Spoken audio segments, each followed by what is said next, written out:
Alors, merci en tout cas d'avoir pu être présent aujourd'hui, ça fait vraiment plaisir.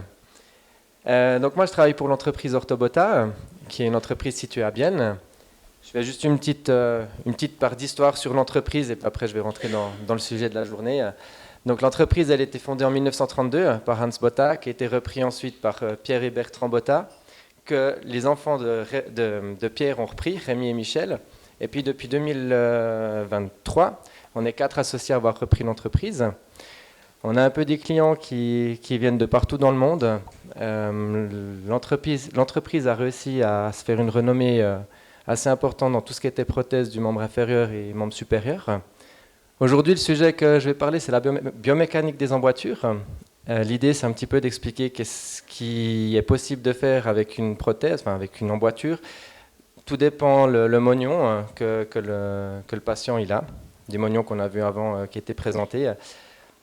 Je ne vais pas que parler du mognon diabétique, mais c'est un peu plus une généralité sur ce qui existe.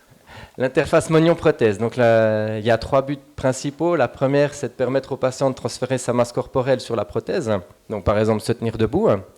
Ensuite, de pouvoir soulever sa prothèse pendant la phase d'oscillation de la marche, par exemple, sans que la prothèse tombe. Et puis, elle doit permettre une bonne conduite lors de la marche. Si on résume schématiquement, une patiente amputée, elle va avoir sa prothèse. Donc il y a une emboîture en carbone qui est ici, un genou mécanique, vu que là c'est une amputation désarticulée du genou, un petit tube et puis un pied. Là-dessus, on peut rajouter une cosmétique, c'est facultatif. Certains patients, ils ont envie que ça ressemble le plus possible à une vraie jambe, d'autres, ils préfèrent garder une prothèse dans cet état-là. C'est les goûts, les couleurs, et puis il faut respecter ce que le patient il a envie d'avoir. Au niveau de la biomécanique, il y a des lois mécaniques qu'il faut réussir à résoudre avec la biologie et la physiologie du patient. Il y a peu de personnes qui peuvent s'abstenir de la force gravitationnelle. Donc, quand le patient va soulever sa prothèse, il y aura une tendance qu'elle tombe s'il n'y a pas une accroche mécanique qui est faite supracondylienne ou peu importe, dépend le type d'amputation. Je pense qu'on peut catégoriser 2 types de mognons. Tout ce qui est désarticulé, on peut avoir une charge distale au bout du mognon. Donc, comme je ne sais plus qui, je crois que le docteur Nicodème l'a mentionné ce matin, il pourra mettre du poids dessus, se tenir debout ou bien faire juste un petit aller pour aller aux toilettes si c'est une désarticulée au niveau de la cheville. Au niveau fémoral, là on aurait un os long qui est amputé, c'est la même chose si c'est une amputation transtibiale. Il n'y a pas de charge qui est possible distalement au niveau du mognon, et puis là on devra un peu répartir la charge sur toute la superficie du mognon afin qu'il n'y ait pas les 80 kg du patient qui arrive au bout de l'os qui a été coupé. Si on schématise ça par les forces, on a le poids du patient quand il se tient debout, la force de réaction au sol, ce qui va permettre en fin de compte de pouvoir se tenir debout. Tandis que sur une amputation transfémorale, ça sera vraiment les petites flèches bleues qui sont affichées ici, c'est des multiples petites forces qui vont faire en sorte que la somme de ces petites flèches va être le poids du patient. Ensuite, là, on rejoint un peu le point numéro 2, c'est quand on soulève la prothèse. Il faut qu'il y ait une étanchéité au niveau de la tension musculaire qui va se faire avec la prothèse. Donc la prothèse qui est ici sur la gauche, c'est une amputation transfémorale, tandis qu'à droite, là, c'est une amputation désarticulée du genou. Il y a une attache qui est faite en dessus des condyles, c'est comme ça que la prothèse elle va pouvoir tenir. Et là, on a plutôt un système mécanique de venir se clamper en dessus des condyles pour pouvoir soulever la prothèse. Sur une amputation transtibiale, donc ça c'est une prothèse tibiale, on a le poids de la prothèse qui va avoir une tendance à descendre. Et puis pour pouvoir tenir sa prothèse en place, on va faire un peu une pince au niveau des condyles. Et là aussi, c'est la même chose. Donc les 2 forces en bleu, c'est la force de réaction, vont être égales au poids de la prothèse. Pour une prothèse transfémorale, on a schématisé ici avec un verre d'eau qui est plein. Donc quand le verre d'eau il est plein puis qu'on met une pochette de CD, ce qui est là, on arrive à pouvoir soulever le verre. La prothèse elle aura la même fonction. Donc toutes les chairs molles doivent pouvoir être dans l'emboîture. Si la prothèse elle est trop serrée, on n'a pas toutes les chairs molles qui sont dans l'emboîture, elle aura une tendance à tomber. Et puis si elle est trop grande, c'est trop grand et puis du coup la prothèse va tomber lors de la marche. Là on a essayé de schématiser ça avec un rouleau de scotch. Donc si on imagine que le rouleau de scotch c'est la prothèse qui a un certain poids, qui est exprimé ici en rouge, là-dessus on aura la force appliquée contre les parois. Donc là c'est les deux doigts qui écartent justement le scotch pour pouvoir le lever. Là-dessus il y a la force de frottement.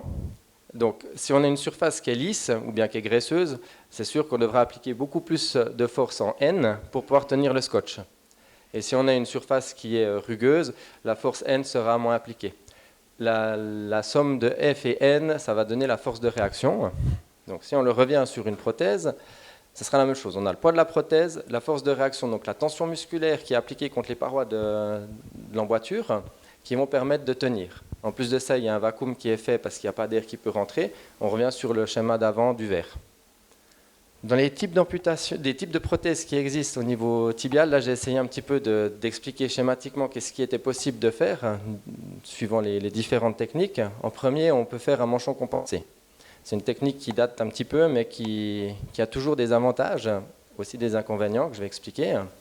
On peut faire un manchon compensé, ça veut dire, si on a un moignon qui est en forme de poire, pour X raison, ou bien un moignon qui est très osseux parce que le patient est très fin, on aura souvent un problème pour l'entrée de la prothèse au niveau des condyles, parce que cette distance-là, elle a une certaine largeur, et puis ici, on devrait venir s'agripper en dessus des condyles. Le manchon compensé, on va pouvoir venir le compenser ici, de façon que le patient puisse rentrer facilement dans le manchon parce qu'il est mou. Une fois qu'il rentre dans la prothèse, qui est en carbone, il y a une compression qui va être exercée et la prothèse va tenir. Même chose si il y a une forme de poire. Si ici on a un volume qui est gros, là on aura un trou, donc on va venir le compenser avec de la mousse. Et puis tout ça, ça nous évite d'avoir de la pseudarthrose, donc un mouvement qui n'est pas souhaité dans l'emboîture. Du moment qu'il y a une pseudarthrose qui se crée dans une prothèse, il y a une douleur, une cloque ou bien une rougeur, peu importe, qui peut se créer. Chez le patient diabétique, qui est le sujet d'aujourd'hui, c'est vraiment quelque chose à éviter parce que sinon ça va créer d'autres soucis, voire une amputation plus haute, si vraiment ça part en sucette. Par contre, le revers de la médaille, c'est qu'il peut y avoir une atrophie au niveau de la cuisse qui se crée du fait qu'on appuie constamment sur ce genou. La musculature réagit et puis s'atrophie parce qu'elle a de la peine à pouvoir fonctionner comme elle devrait normalement. Dans les autres systèmes qui existent, c'est un système avec un liner. Un liner, c'est une chaussette en silicone qu'on va mettre par-dessus le moignon. Sous certains, il peut y avoir un pin. On ne le voit pas très bien sur la photo, mais c'est une tige en métal. C'est comme un clou qui va venir s'enfoncer dans la prothèse et ensuite elle vient se clipper dedans. Si on veut enlever la prothèse, on presse le bouton et puis la prothèse, elle sort par elle-même.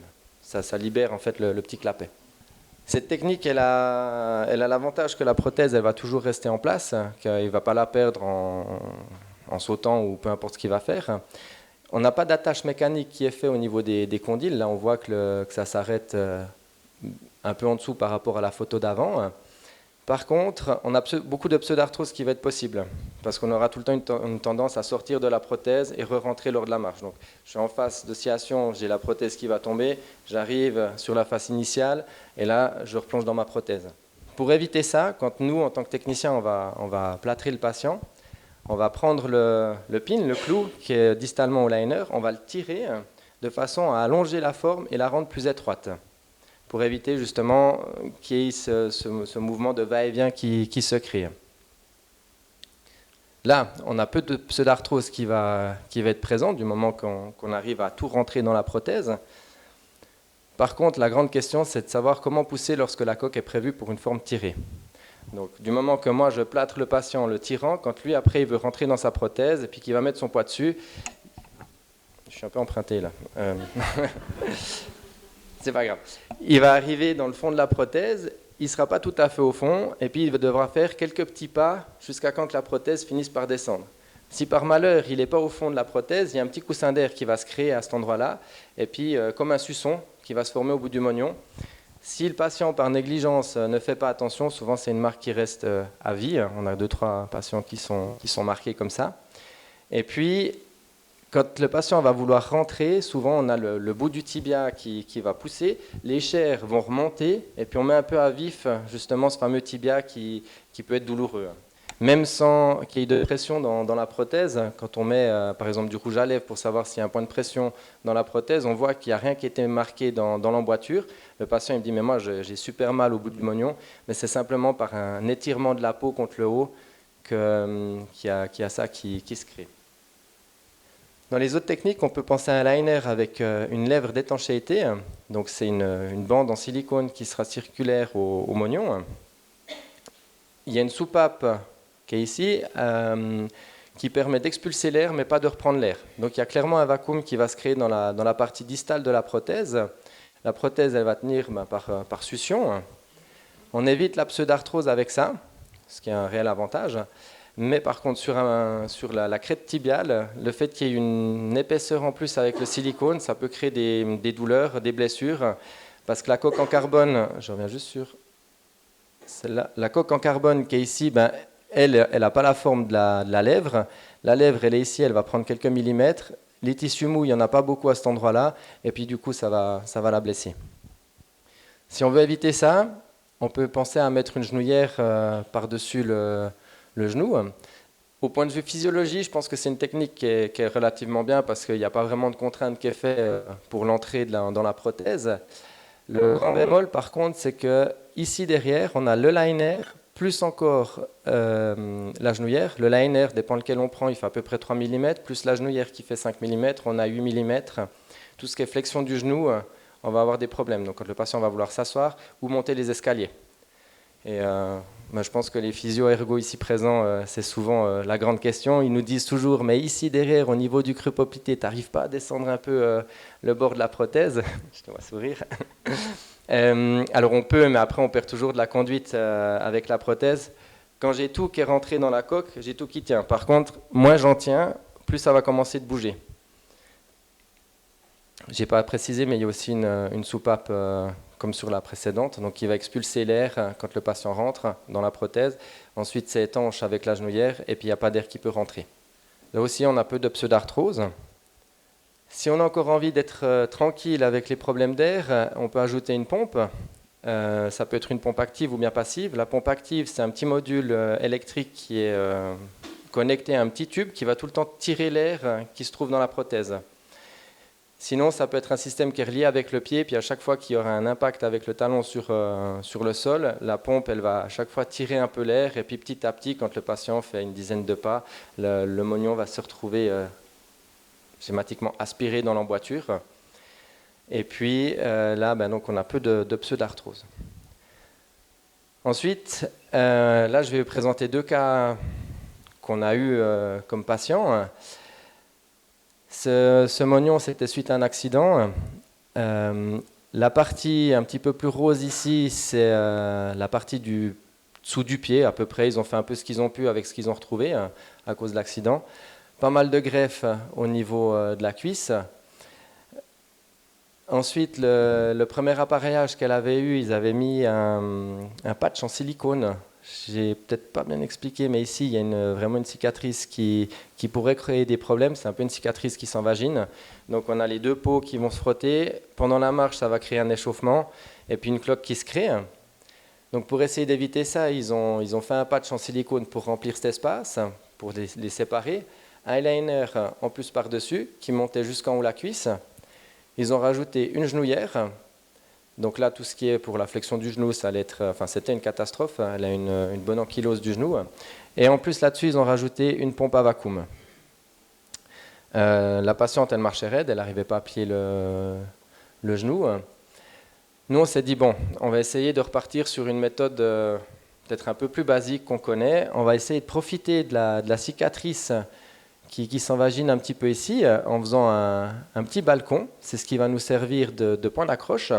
Vu qu'on n'arrive pas à s'accrocher sur les condyles, en vue de l'état cutané qu'elle a, je la remonte juste une fois. Donc ici, impossible de pouvoir tenir parce que la peau elle est tellement fine et puis tellement meurtrie que dès qu'il y a quelque chose qui frotte, elle a une plaie qui se crée directement.